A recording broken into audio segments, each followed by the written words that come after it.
Welcome back to Children's Church. I'm so glad to have you here with me. And this month we're going to be talking about little faith, big miracles. Today we're in the book of Judges. Now this story takes up 2.5 or 3 chapters. So I'm going to read you the introduction and then I'm just going to tell you the story. Because otherwise I'm going to make Ms. Ashley late for church.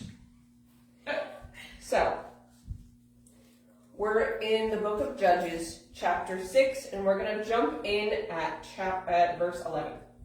The angel of the Lord came, and he sat under the oak, which is in Orpha, which belonged to Joash the Abizarite. His son Gideon was threshing wheat in the wine vat in order to hide it from the Midianites. Then the angel of the Lord appeared to him and said, "The Lord is with you, mighty warrior." Please understand, he's saying this to a man hiding in a wine barrel, threshing wheat. We're already off to a rough start.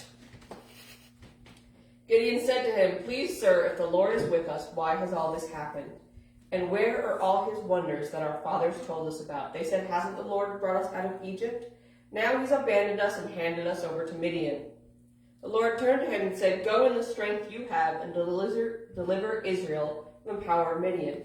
Am I not sending you?" Said, "Please, Lord, how can I deliver Israel? Look, my family is the weakest in Manasseh, and I'm the youngest in my father's house." "But I will be with you," the Lord said to him. "You will strike down Midian as if it were one man." Then he said to him, "If I have found favor in your sight, give me a sign you are speaking with me." So he brings an offering before the Lord, the angel of the Lord. And then he gives God a series of tests. Now, the Bible specifically says, do not test the Lord your God. But God knows Gideon in his heart, so he lets him. First, he puts out a fleece and he says, "Okay, God, if you really want me to do this, let the ground be dry and the fleece be wet." And when he wakes up the next morning, the ground is dry and he can wring out a whole bowl full of water from the fleece. And he goes, "Okay, God, if you really want me to do this, let the fleece be dry and the ground be all wet."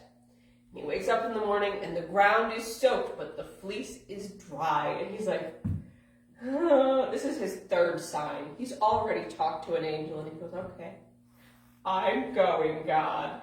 So he breaks down an idol to another god. And they get all mad at him, and they're like, "Fine, we'll let our God deal with you." Nothing happens to him because their God isn't real. Anyway, he gets a new name for that.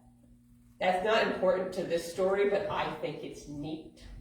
Anyway, so this man who was threshing wheat, he was preparing wheat to be able to be ground and eaten in a wine barrel, gathers up an army, and off they go to war. And God says, "This is too many people." And Gideon says, "Why?"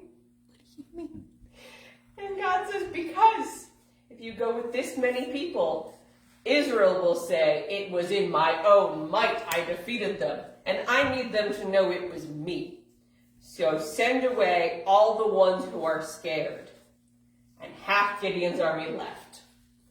And then God said to Gideon, 'That's still too many.' And Gideon said, 'Why?' He said, 'Because I need them to know it was me. Bring them down to the river. Those who lap at the water like dogs, send them home. Those who kneel and keep one hand on their sword and drink like a man, keep them.' And Gideon says, 'Okay.' And he sends away the lapping people.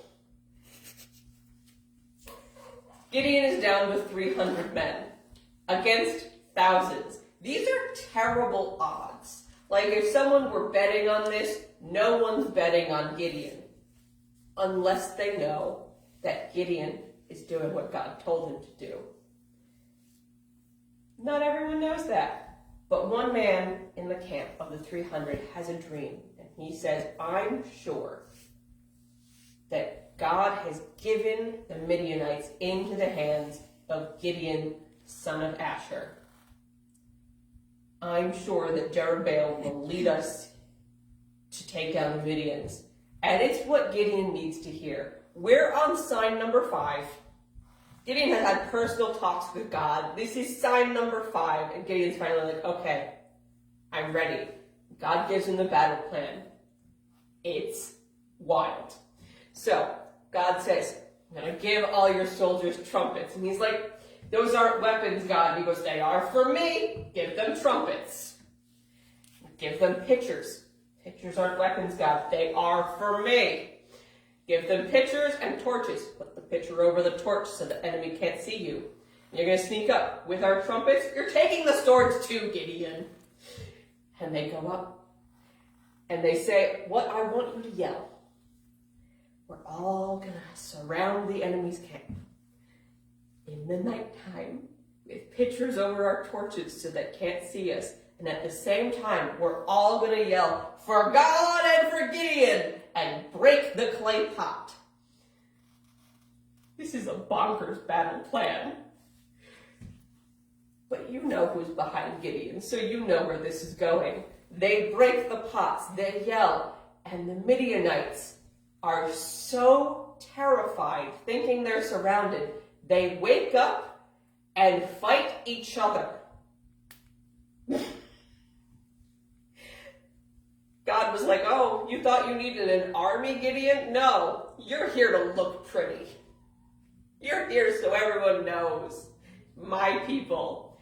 And then what was left of the Midianites after they killed each other, they chased them down. It wasn't good enough to defeat them. They had been oppressing them, starving them.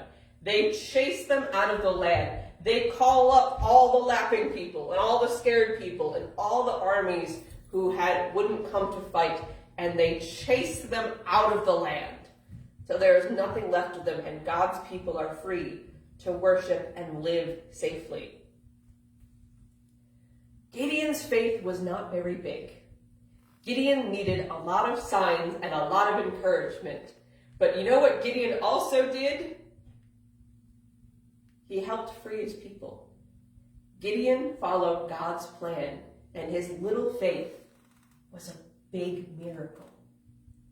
We only need a little, just enough faith to follow what God says, even if you have to ask a lot of questions, even if you have to ask for a few signs, because that's scary.